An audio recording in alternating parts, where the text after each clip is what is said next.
Good morning students. आज का जो क्लास है this is the last chapter of unit 1 and it is very important. It is capacitor. Capacitor है और capacitor में जानने से पहले कि कैपेसिटर कैसे आपको सीखना है, इससे पहले आपको कुछ चीजें पढ़नी होंगी। जैसे आपको ये पता आना चाहिए आपको कि इंसुलेटर, डाइलेक्ट्रिक और कंडक्टर में क्या डिफरेंस है, कंडक्टर का बिहेवियर किसी इलेक्ट्रिक फील्ड में क्या होता है, और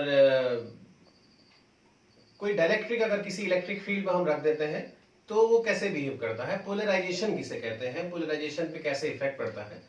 तो ये पोलराइजेशन का टॉपिक मुझे लगता है कि आप लोगों ने थोड़ा बहुत केमिस्ट्री में भी पढ़ा होगा कि पोलराइजेशन होता क्या है, पोलर मॉलिक्यूल्स क्या होते हैं, नॉन पोलर मॉलिक्यूल्स क्या होते हैं, और जब इन मॉलिक्यूल्स को किसी इलेक्ट्रिक फील्ड में रखते हैं तो क्या होता है। ये सारी चीजें आप इस चैप्टर में पढ़ने वाले हो।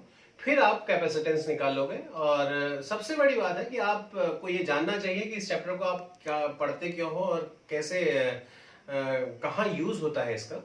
आप लोगों ने कभी अपने घर में जो वाटर मोटर जो है, मोटर जो लगी हुई है उसके ऊपर एक कंडेंसर देखा होगा, मोटर सिलेंड्रिकल, फैन में लगा रहता है, ऊपर से कंडेंसर, सिलेंड्रिकल बॉडी होती है। ये कैपेसिटर्स है और इन कैपेसिटर का काम होता है किसी भी, जब भी कोई सप्लाई है ना, तो उसको जैसे मान लेते हैं इलेक्ट्रिकल सप्लाई आई तो उस इलेक्ट्रिकल सप्लाई को के फ्लक्चुएशंस को कम करना है, कांस्टेंट सप्लाई प्रोवाइड करना।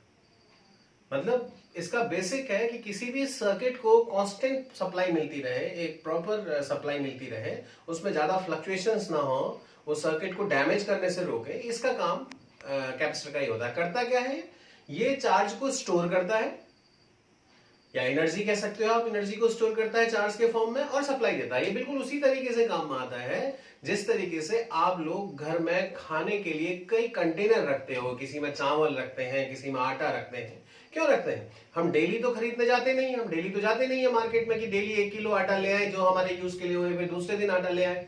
क्यों करते हैं? क्योंकि अगर अदरवाइज कभी कोई जरूरत पड़ गई आपको तो आपकी अवेलेबिलिटी जो है घर पे वो प्रॉपर रहनी चाहिए, प्रॉपर सप्लाई, स्मूथ सप्लाई बनी रहनी चाहिए। तो वो जो कंटेनर जिसमें आप चीज रखते हो उसको आप एक तरीके से कह सकते हो कि अगर वो आपके पास चार्ज है, क्या जो चीजें रखी हुई हैं, जैसे चावल का कंटेनर है, चावल अगर चार्ज है तो that container is called the capacitor. That container is called the capacitor and very important, इसमें बहुत ही important part जो है वो पोटेंशियल का भी है, जिसे आपको बाद में एक्सप्लेन करते हैं। तो let us start the chapter and this chapter is most important, very very important chapter। तो इसे बहुत ध्यान से आपको पढ़ना होगा। तो सबसे पहले हम देखते हैं कि कंडक्टर, इंसुलेटर और डाइलेक्ट्रिक में क्या डिफरेंस है, क्या है। इसे आप अपनी कॉपी में लिखेंगे। कंडक्टर क्या होता है बताइए? कंडक्टर वो मटेरियल है जिनके पास फ्री इलेक्ट्रॉन्स होते हैं और उसमें जो कंडक्टिविटी होती है वो फ्री इलेक्ट्रॉन्स की वजह से होती है। जब भी हम पोटेंशियल डिफरेंस क्रिएट करते हैं तो जो इलेक्ट्रॉन्स हैं वो लो पोटेंशियल से हाई पोटेंशियल की ओर को रन करना शुरू करते हैं। The electrons are negative in nature, therefore they are moving towards the positive terminal, that means towards the high potential. तो conductor having number of free electrons, it has come, इसका ये normally अपने आप को कंडक्टिंग होते हैं। दूसरा आप कहेंगे इंसुलेटर। इंसुलेटर्स में कोई भी फ्री इलेक्ट्रॉन नहीं होते और किसी भी हालत में ये कंडक्ट नहीं कर सकते। लेकिन क्या इसमें चार्ज नहीं होता? चार्ज तो है, चार्ज तो पूरा भरा हुआ है, क्योंकि every material in the world is made up of atom and atom is full of charge, but they don't have free electrons। इसमें कोई फ्री इलेक्ट्रॉन्स नहीं है और फ्री इलेक्ट्रॉन्स नहीं है तो वो किसमें नहीं जा पाएंगे, आपको कंडक्ट नहीं करेंगे, इसलिए आपको इंसुलेटर है। और तीसरा सबसे इंपॉर्टेंट जिसका हम लोग यूज करने वाले हैं, डाइलेक्ट्रिक। डाइलेक्ट्रिक कुछ नहीं है, ये इंसुलेटर्स ही हैं। होता क्या है कि जब आप डाइलेक्ट्रिक है, इंसुलेटर है, इसके पास मान लेते हैं ये पॉजिटिव नेगेटिव इस तरीके का अगर आपके पास कोई इसके मॉलिक्यूल्स हैं जो अंदर बने हुए हैं, पोलर मॉलिक्यूल दिखा रहा हूं आपको जिसमें पॉजिटिव और नेगेटिव अलग अलग है। तो होता क्या है कि जैसे अगर मान लेते हैं ये न्यूट्रल भी होता ना, जब आप इसे इलेक्ट्रिक फील्ड में प्लेस करते हो, मान लेते हैं आपने इसे पॉजिटिव रखा है, it is used to produce the electric field. आपने पढ़ा है गॉसेस थ्योरम में कि कांस्टेंट इलेक्ट्रिक फील्ड डेवलप होता है प्लेट्स के बीच में।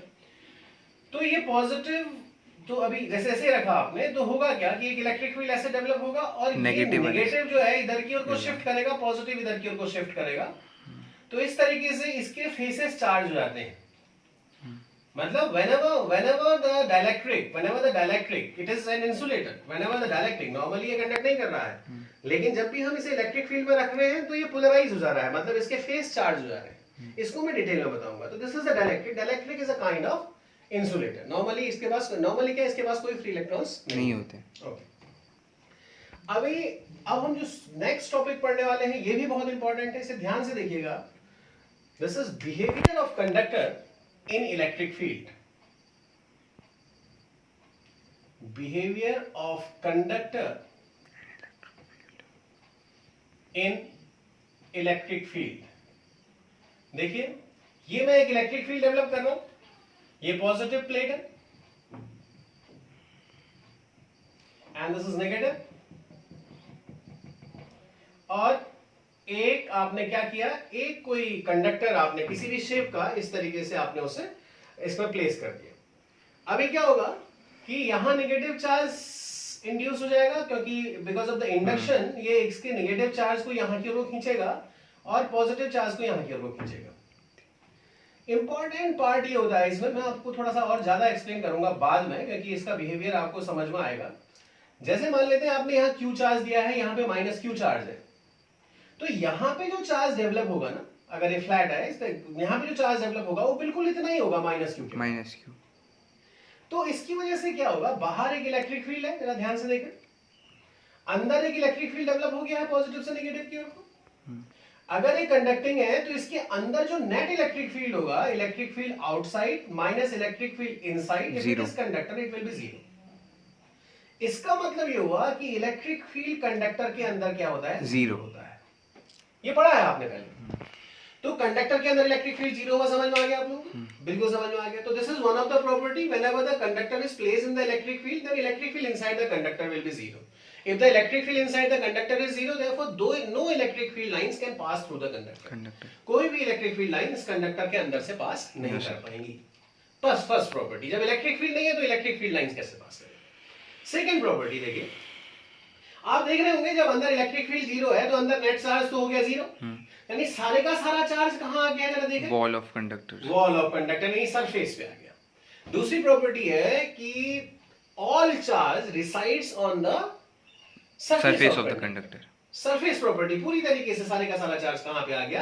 अगर आपने किसी भी कंडक्टर को पॉजिटिव चार्ज देना है तो वो सब का सब सरफेस पे आ जाएगा, अगर आपको नेगेटिव देना है तो वो सब का सब सरफेस पे आ जाएगा। Second property. Third property, electric field lines are always perpendicular to the surface of conductor. हमेशा कंडक्टर के सरफेस के परपेंडिकुलर होनी है लाइन। पॉजिटिव से नेगेटिव जाएंगी ये तो सही है, लेकिन कंडक्टर के क्या होंगी, हमेशा परपेंडिकुलर होंगी। तो आपको जब भी ये डायग्राम बनाना हो, देखिए आप इसको ध्यान रखेंगे, हो सकता है मुझसे अभी थोड़ा सा गलत बन रहा हो, आप इस बात का ध्यान रखेंगे कि the line has to make 90 degree angle with the surface of conductor and no electric field line passes through the conductor. तो पहला क्या हो गया, वही प्रॉपर्टी कि इलेक्ट्रिक फील्ड उसके कंडक्टर के अंदर जीरो। दूसरी प्रॉपर्टी हो गई कि कोई भी चार्ज कंडक्टर के अंदर रिसाइड नहीं करता। तीसरी प्रॉपर्टी हो गई कि इलेक्ट्रिक फील्ड लाइंस हमेशा परपेंडिकुलर होती है। एक और प्रॉपर्टी, इलेक्ट्रिक पोटेंशियल, यानी एक जो कंडक्टर है, कंडक्टर के अंदर का पोटेंशियल, अगर आप इस फॉर्मूले को जानते हैं आप लोग, dV by dr. Electric field is the gradient of potential. If electric field is zero, what does it mean? dV by dr is zero. That means dV is constant. V is constant. यानी inside the conductor the potential is always constant. So it is an equipotential surface. Inside the conductor the surface is, the whole surface, whole body of the conductor is equipotential. जितना potential यहाँ होना है वही यहाँ होना है, वही यहाँ होना है. So there is no work has to be done to move the charge from this point to this point because the surface is equipotential. Equipotential surface में कोई, यानी next property कि the surface throughout the body of the conductor is equipotential. The entire body of the conductor is equipotential. And the next property, it is last property, the electric field near to the surface of conductor. कहीं पे भी electric field अंदर तो zero हो गया, surface के पास में, दूर की बात नहीं कर रहा, सरफेस के पास में जो इलेक्ट्रिक फील्ड होगा, it is always sigma upon epsilon naught. Sigma upon Epsilon. It is always sigma upon epsilon. What is sigma? Sigma is surface charge density, charge upon area. Sigma upon epsilon naught. अब देखिए जरा इसको ध्यान से सोचिए आप लोग कि sigma upon epsilon naught क्या होगा. ये जो सिग्मा होता है ना, अभी मैं बता रहा हूँ इसको, मैंने आपको एक प्रॉब्लम कराया भी होगा या मैं इस चैप्टर में कराऊंगा आपको. सिग्मा आर के इनवर्सली प्रोपोर्शनल होता है. जहां पे रेडियस कम होगा वहां पे सिग्मा ज्यादा होगा.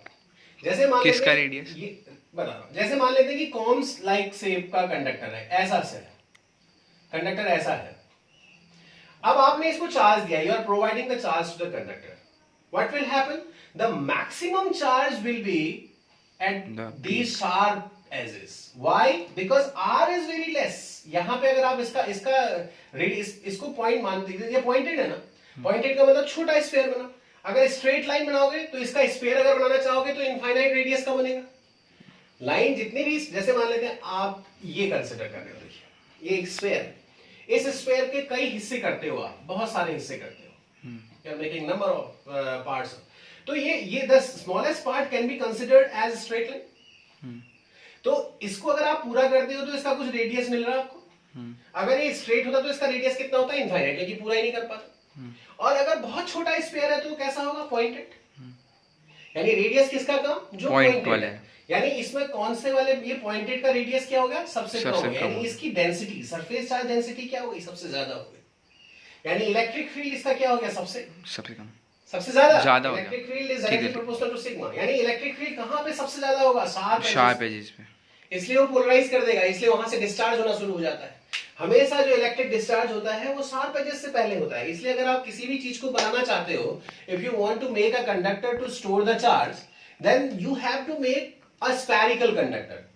Why the spherical conductor? Because there is no sharp edges in sphere. Sphere में कोई sharp edges नहीं होते हैं. अगर आप कॉम लाइक या स्क्वायर मान लेते हैं, आपने एक कंडक्टर लिया और कंडक्टर क्यूबॉइडल है, अब क्या होगा भाई बताइए? इसके जो ये पॉइंट्स है ना, यहाँ पे सरफेस चार्ज डेंसिटी बहुत ज्यादा हो जाएगी. और सरफेस चार्ज डेंसिटी बहुत ज्यादा होगी तो इलेक्ट्रिक फील्ड ज्यादा हो जागा. और इलेक्ट्रिक फील्ड ज्यादा हो जाएगा तो यहाँ से डिस्चार्ज होना शुरू हो जाएगा.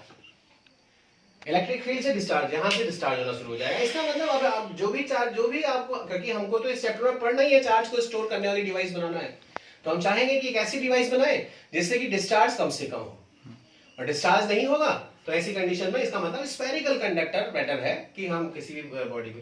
तो this is again we are going to revise the different properties of the conductor. Number 1, the electric field lines cannot pass through the conductor. That means the electric field inside the conductor is zero. The electric field lines are always perpendicular to the surface of conductor. Next, the potential, the entire body of the conductor is equipotential. Entire body equipotential है. And the next is E is equal to sigma upon epsilon naught. It is for all conductor. Whatever the conductor or whatever the shape of the conductor is, the electric field is always sigma upon epsilon naught, but it is near to the surface. ऐसा नहीं कि आप conductor से बहुत दूर निकाल रहे हो तो इनमें निकलेगा. Sigma upon epsilon naught, it is just near to the surface, because inside the surface it is zero. Just near to the surface it is sigma upon epsilon naught. तो अगर ऐसा कोई क्वेश्चन आता है तो हम इसे करेंगे. मेरे ख्याल से गॉसेस थ्योरम में ऐसा कुछ किया था हमने, नहीं तो पोटेंशियल में करेंगे हम लोग. तो this is behaviour of conductor in the electric field. Now we are going to go to the next part in which we are going to explain what is capacitance. मतलब आप क्या समझते हो कैपेसिटेंस से, और उसके बाद फिर हम पोलराइजेशन पढ़ेंगे, तब जाके कैपेसिटर्स पढ़ेंगे. ध्यान से देखिए कैपेसिटर. अब हम पढ़ेंगे कैपेसिटेंस, कंडक्टर. अब देखिए कंडक्टर की बात करते हैं. अगर आप किसी कंडक्टर की बात करते हैं और आप इसको चार्ज देते हैं, you are giving the charge to the conductor, तो नेचुरल सी बात है चार्ज कहाँ आएगा? सरफेस पे आएगा. हम प्रॉपर्टी पढ़ चुके हैं, उसके सरफेस पे स्टोर होते चले जाएगा. कब तक स्टोर होते चले जाएगा? जब तक मैक्सिमम. और मैक्सिमम का मतलब क्या है? जरा मैं आपको समझाता हूँ कि चार्ज को कब तक स्टोर करेगा. You are giving the charge, what will happen? The charge goes to the surface of conductor. If the charge is going to the surface of conductor, what will happen? You are providing the charge, continuously providing the charge. But what is increasing? Sigma is increasing. Because what is the value of sigma? Sigma is equal to Q upon A. Area is constant. Charge is. So charge you are giving. If you are giving the charge, that means sigma is increasing. If the sigma is increasing, you know near to the surface it is sigma upon epsilon naught. अभी बताया मैंने कि electric field का value sigma upon epsilon होता है. यहाँ क्या है? एयर. क्या है? एयर। और एयर के मॉलिक्यूल्स तो होंगे, और एयर के मॉलिक्यूल में जब ये इलेक्ट्रिक फील्ड लगेगा, मतलब इलेक्ट्रिक फील्ड कहाँ पे? यहाँ पे। तो एयर के मॉलिक्यूल जैसे मान लेते हैं ये है, मॉलिक्यूल में पॉजिटिव नेगेटिव दोनों होता है, पोलर हो जाएंगे, पोलराइज हो जाएंगे। अगर मान लेते हैं कि मॉलिक्यूल नॉन पोलर, थोड़ी देर के लिए करें, ऐसा है, ऐसा है, what will happen? The electric field किसकी वजह से? इसका, क्योंकि हमने चार्ज प्रोवाइड किया है, sigma upon epsilon not electric field develop हुआ है। तो जब आपने इलेक्ट्रिक फील्ड प्रोवाइड किया था तो क्या होगा? पॉजिटिव चार्ज तो इलेक्ट्रिक फील्ड की डायरेक्शन में फोर्स फील करेगा और नेगेटिव चार्ज उसके अपोजिट फील करेगा, ये पढ़ा था आपने। तो ये ऐसा हो गया भाई, ये बन गया नेगेटिव यहाँ, पॉजिटिव यहाँ, इस इलेक्ट्रिक फील्ड की वजह से। अब आपने इलेक्ट्रिक फील्ड के वैल्यू को और बढ़ाया, you are increasing the value of the electric field. क्या हो जाएगा? स्ट्रेचिंग फोर्स और अलग हो जाएगा। एक कंडीशन ऐसी आएगी, दोनों अलग अलग हो जाएंगे। तो this is called polarisation, in which the positive and negative get separated, and when positive and negative get detached from each other, when they are separate permanently, then that is called ionization. It is called ionization. So what is being happen when you are giving the charge to the conductor? It goes to the surface of conductor and the electric field increases. As the electric field increases, what will happen? The polar or non-polar molecule of the air will feel a stretching force. Due to the stretching force, the negative and positive get separated and finally get detached. और when finally get detached, तब क्या होगा भाई बताइए आप? जब detach हो गए, इतना इलेक्ट्रिक फील्ड हो गया, डिटैच हो गए, नेगेटिव पास आ गया। अब आप जितना पॉजिटिव चार्ज दोगे ना इसको, उतना ये नेगेटिव के पास चला जाएगा पॉजिटिव चार्ज, क्योंकि उसको न्यूट्रल करना है उसे। इसका मतलब you are providing the charge to the conductor and because the air get ionised, therefore the charge is going to neutralize the opposite charge, तो charge goes out। जितना चार्ज आप दे रहे हो उतना ही चार्ज कहाँ चला जा रहा है?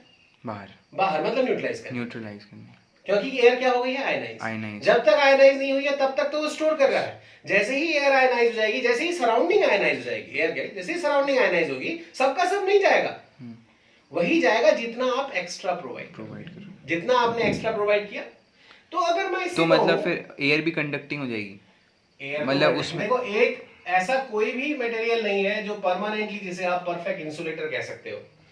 होता क्या है कि अगर आप इलेक्ट्रिक फील्ड का वैल्यू बहुत बढ़ा दोगे तो कोई भी चीज क्या हो जाएगी? आयनाइज हो जाएगी, और जब आयनाइज हो जाएगी तो वो कंडक्टिंग हो जाएगी, तो उसमें करंट लगेगा एयर में भी। हाँ, तो पास में खड़े होने आपने आप लोगों ने देखा नहीं ना? अब ऐसा करेगा जब पुराने, जहाँ टेस्ला कॉइल, यस, पुराने वाले पिक्चर ट्यूब देखिए टीवी के, जब आप उसे टीवी को ऑन करते हैं तो वो जो मैकेनिक होता है ना, वो अपने टेस्टर को हवा में भी रखता है तो टेस्टर की लाइट जल जाती है। इसका मतलब है कि इतना ज्यादा पोटेंशियल है वहां पे, इतना ज्यादा इलेक्ट्रिक फील्ड है कि एयर आयनाइज है और आपको वहां पे भी चार्ज दिख रहा है। अगर आपको ऐसा नहीं है, क्योंकि आप पुराने टीवी है नहीं जिसमें पिक्चर ट्यूब हुआ करती थी, जिसमें इलेक्ट्रॉन बहुत ज्यादा बम्बार्ड करते थे, लेकिन पिक्चर ट्यूब के पास में बहुत करंट बना रहता था, बहुत ज्यादा वो एयर को आयनाइज करता था। तो ऐसा हो रहा है, एयर को आयनाइज हो जाएगी, ठीक है। तो अब मैं आपको थोड़ा सा इजी वर्ड में समझाने की कोशिश करता हूँ कि कैपेसिटेंस। अब आपको समझ में आ गया ना कि किसी भी कंडक्टर को हम चार्ज देंगे तो वो चार्ज को स्टोर करेगा, कहाँ करेगा? अपने सरफेस पे करेगा। कब तक करेगा? जब तक मैक्सिमम हो जाए। मैक्सिमम क्या? जब तक वो अपनी सराउंडिंग में वो प्रोवाइड मतलब सारे चार्ज को, यानी एक तरीके से देखा जाए, मान लेते हैं कि आपने एक बकेट को टैप के नीचे रखा है, आपने बकेट को टैप के नीचे रखा है और टैप ऑन कर दिया। क्या होगा? आप जनरल लैंग्वेज में क्या कहोगे बताइए? जनरल लैंग्वेज में कहोगे कि बकेट के अंदर पानी भरेगा और पानी का लेवल बढ़ते बढ़ते मैक्सिमम तक आ जाएगा, उसके बाद जितना पानी उसमें भरेगा वो सारे का सारा कहाँ चला जाएगा? बाहर गिर जाएगा, सराउंडिंग में चला जाएगा ना। इसका मतलब ये हुआ कि अब आप बकेट को कहिए कंडक्टर, पानी को कहिए चार्ज, और लेवल को कहिए पोटेंशियल। बताइए क्या कह सकते हैं अब हम? अगर हम किसी कंडक्टर में चार्ज प्रोवाइड कर रहे हैं तो चार्ज क्या हो रहा है? पोटेंशियल क्या हो रहा है? बढ़ रहा है, लेवल बढ़ रहा है। चार्ज कब तक बढ़ रहा है? जब तक कि मैक्सिमम नहीं हो जाता। उसके बाद जब आप चार्ज प्रोवाइड कर रहे हैं तो क्या हो जा रहा है? सराउंडिंग में चला है। क्यों जा रहा है? क्योंकि सराउंडिंग आयनाइज हो चुकी है। As far as the language of book is concerned, conductor की conductor can hold the charge up to the level, up to the maximum level of the potential, and after that the charge provided to the conductor will go to the surrounding. Okay, अब मैं आपको ये क्या करता हूं, इसी conductor तो कौन सा कंडक्टर चार्ज को मैक्सिमम, किस शेप का कंडक्टर मैक्सिमम चार्ज स्टोर कर पाएगा? स्पेरिकल। स्फेरिकल। क्यों? क्योंकि अगर स्फेरिकल नहीं होगा तो उसके बाद पॉइंट एजेस होंगे। हाँ, फिर और वहाँ पॉइंट एजेस सीधे होंगे तो डिटेक्ट। अच्छा, आपको मैं एक एग्जांपल बताता हूं। आपने कभी लाइटनिंग कंडक्टर्स देखे हैं? हाँ, लाइटनिंग स्ट्रेट हो कंडक्टर जाता अगर नहीं देखने हैं ना, तो अगर देखने हैं ना तो आप ये यहाँ पे जो पावर हाउस है, पावर हाउस के पास बहुत लंबे लंबे कंडक्टर, बड़े लंबे लंबे पोल्स लगे हुए हैं, छोटे नीडल छोटे, जैसे। और बिल्कुल एकदम पॉइंटेड है। हाँ, तो होता क्या है कि जब लाइटनिंग होती है, जब थंडरिंग होती है, तो हमारी एयर आयनाइज हो जाती है। इतना ज्यादा फ्रिक्शन होता है क्लाउड्स के बीच में कि एयर आयनाइज हो जाती है। और एयर आयनाइज होगी, और अगर माना लाइटनिंग कंडक्टर नहीं लगे होंगे तो क्या होगा? वो जो आपके घरों में वायर्स है ना, उसमें इंडक्शन की वजह से चार्ज स्टोर होगा और आपकी टीवी फूक जाएगी। आपने देखा भी होगा बरसात के दिनों, हम कहते हैं वायर निकाल दीजिए, टीवी फूक जाएगी, लाइन जल जाएगी। तो ऐसे कंडीशन है। लेकिन वो जो लाइटनिंग कंडक्टर क्या करते होंगे? लाइटनिंग कंडक्टर जैसे मान लेते हैं कि सराउंडिंग में चार्ज डेवलप हुआ, तो अपोजिट चार्ज किस पर डेवलप हो जाएगा? उसमें पॉइंटेड एंड में, क्योंकि सिग्मा ज्यादा होता है तो वो क्या करेगा, वो आपकी सराउंडिंग को न्यूट्रलाइज कर देगा। और वो लाइटनिंग कंडक्टर ग्राउंड से कनेक्टेड हो जाएगी, ग्राउंड अर्थिंग से कनेक्टेड होते हैं, अर्थ से कनेक्टेड होते हैं। तो जितना चार्ज उस कंडक्टर में आया वो सब ग्राउंड हो जाएगा, तो आपकी जो वायरिंग है वो सेफ हो जाएगी। इसे आप ध्यान से सुनिए और ध्यान से आप पढ़ भी सकते हैं लाइटनिंग कंडक्टर को। अगर आप किसी भी चीज में, बुक में देखें, नेट में देखें, तो लाइटनिंग कंडक्टर की वर्किंग को आप समझ सकते हैं। तो अब मैं क्या कर रहा हूं, मैं आपको अब कैपेसिटेंस बताता हूं कि कैपेसिटेंस क्या होता है। अभी देखिए, आपने कंडक्टर को चार्ज दिया, मान लेते हैं कंडक्टर को आपने कितना चार्ज दिया? Q। और Q जब दिया तो क्या बढ़ा?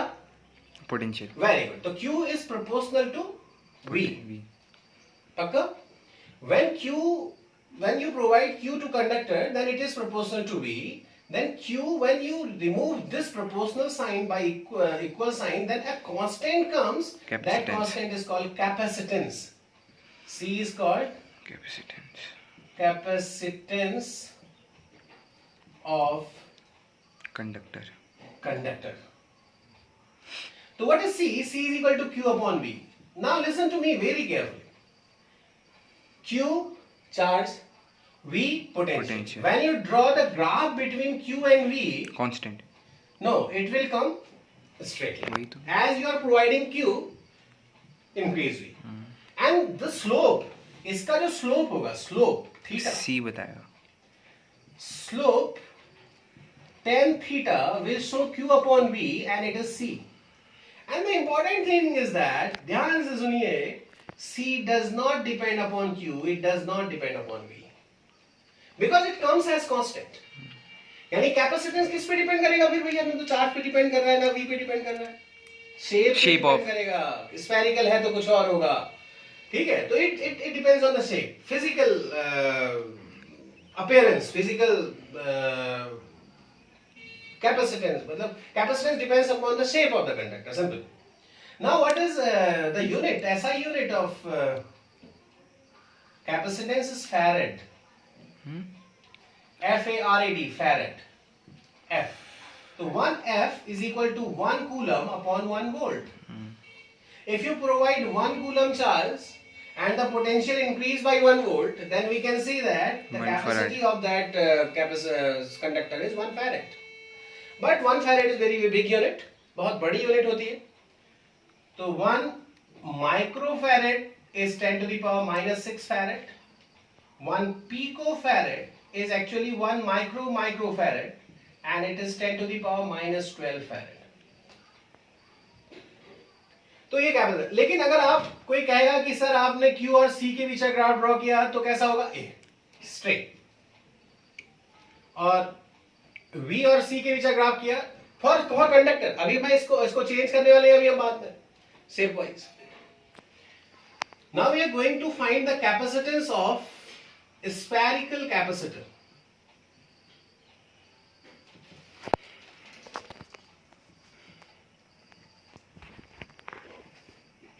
Let this is the sphere having radius r, and we are providing the charge Q to that sphere. And normally the charge goes to the surrounding of sphere, ये Q है। अभी हमें क्या करना है, इसका कैपेसिटेंस निकालना है, और there is only one method to find the capacitance, C is equal to Q upon V। आप पोटेंशियल निकाल दीजिए, और अगर आपने पोटेंशियल निकाल दिया तो Q अपॉन V अगर आप निकाल देंगे तो नेचुरल सी बात है, क्या हो जाएगा, कैपेसिटेंस निकल आएगा। तो V निकालते हैं फॉर स्फेरिकल कंडक्टर, क्योंकि आपने पहले पढ़ा हुआ है, for spherical conductor V is equal to 1 upon 4 pi epsilon naught Q upon R. And now you are finding C. C is equal to Q upon 1 upon 4 pi epsilon naught Q upon R. तो Q से Q cancel, तो C is equal to 4 pi epsilon naught into R. अब देखिए capacitance किस पे, C पे, किस पे डिपेंड किया, सिर्फ रेडियस पे। रेडियस का मतलब शेप, और मीडियम पे, एक तरीके से रेडियस पे डिपेंड किया। रेडियस पे डिपेंड किया तो इसका मतलब अगर आप C और R के बीच का ग्राफ ड्रॉ करेंगे तो it will be a straight line like this. अभी इसके लिए आप क्या करेंगे, बड़ा स्फीयर लेंगे तो बड़ा कैपेसिटर, छोटा स्फीयर लेंगे तो छोटा कैपेसिटेंस। आप अर्थ का निकालना, थोड़ी देर के लिए अगर मैं अर्थ का निकालता हूं, अर्थ का कैपेसिटेंस कितना होगा, अर्थ का 6400 किलोमीटर उसका रेडियस होता है, तो C is equal to 1 upon 9 into 10 to the power 9 because 1 upon और this is 6.4 into 10 to the power 6. So when you divide it will be 6.4 upon 9 into 10 to the power 3 minus 3. तो किस में आया भाई, ये आया मिली फेरेड में। सोच लीजिए अर्थ के बराबर का कंडक्टर, इतना बड़ा कंडक्टर, उसकी कैपेसिटी कितनी है, मिली फेरेड, मिली फेरेड। और क्योंकि वो मिली फेरेड है, इसका मतलब हम कह सकते हैं because the capacity is in milli farad, तो हमें क्या करना है, हमें माइक्रो फेरेड में लेना है कभी भी कैपेसिटर। जो हमारे पास कैपेसिटर होते हैं वो माइक्रो फेरेड या पिको फेरेड के होते हैं, because farad is very big unit, farad बहुत ज्यादा बड़ी यूनिट होती है। तो ये कैपेसिटेंस हो गया। अब हम कल पढ़ने वाले हैं इसमें कि किस तरीके से हम पोलराइजेशन करते हैं, किस तरह। वैसे देखिए आप, इतना बड़ा कंडक्टर और इतनी कम कैपेसिटी, तो हमें कुछ ना कुछ तो करना पड़ेगा ना कैपेसिटी बढ़ाने के लिए। तो हम ट्रिक लगा के कैपेसिटर बनाएंगे। तो कल मैं क्लास लूंगा जिसमें आपको बताऊंगा कि कैपेसिटर कैसे बनाते हैं, कि प्रिंसिपल क्या है, कि इसी this is the principle actually, C is equal to Q by V is the principle। अब इसी में कोई ना कोई ट्रिक हम यूज करने के, हम ऐसा करने वाले हैं कि ये C डिपेंडेंस हो जाए किसी न किसी की, और अगर C डिपेंडेंसी आ जाएगी C की, तो C को हम बढ़ा या घटा सकते हैं। अभी आप देखें इसमें तो C बढ़ नहीं रहा, Q और B पे तो प्रोपोर्शनल ही नहीं है, वो तो एकदम स्ट्रेट लाइन है, यानी Q और B बढ़ाएंगे, Q बढ़ाएंगे तो B भी बढ़ेगा, तो रेशियो कांस्टेंट रहेगा, इसलिए C वही रहेगा। तो एक चीज को रोकना होगा, एक को घटाना होगा, एक को बढ़ाना होगा। आप समझ पा रहे हैं ना, अभी क्यों नहीं बढ़ पा रहा, क्योंकि अगर आप Q बढ़ा रहे हैं तो B बढ़ रहा है, तो कैंसिल हो जा रहा है, तो C नहीं बढ़ रहा।